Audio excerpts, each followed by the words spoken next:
मेंढकों की कहानी। बहुत समय पहले की बात है कि एक जंगल में मेंढकों का एक समूह रहता था।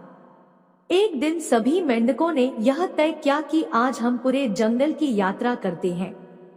सभी मेंढक यात्रा करने के लिए तैयार हो गए।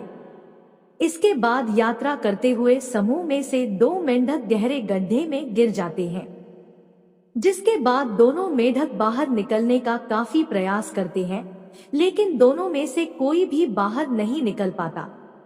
यह सब देखकर गड्ढे के बाहर उन दोनों मेंढकों के साथी तेज आवाज में चिल्ला रहे थे और आपस में बात करते हुए यह बोल रहे थे कि तुम्हारी कोशिश करना बेकार है।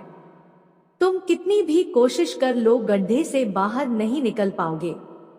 गड्ढे में मौजूद दोनों मेंढकों में एक मेंढक गड्ढे के बाहर सभी मेंढकों की यह बातें सुन रहा था।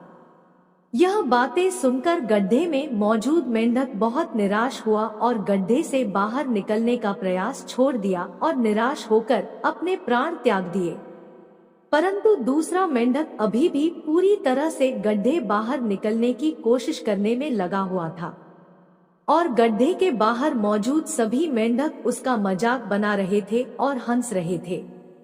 बार बार प्रयास करने के बाद दूसरे मेंढक ने एक लंबी छलांग लगाई और गड्ढे से बाहर निकल गया।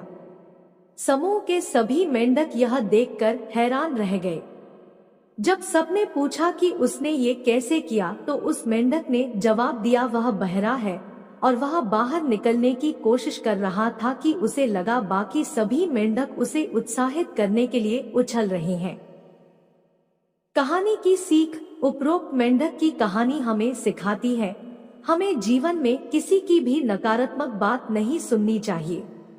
दूसरों की नकारात्मक बातों में ध्यान देने की बजाय अगर हम सकारात्मक सोच के साथ प्रयास करें तो अपने कार्य में सफल हो सकते हैं।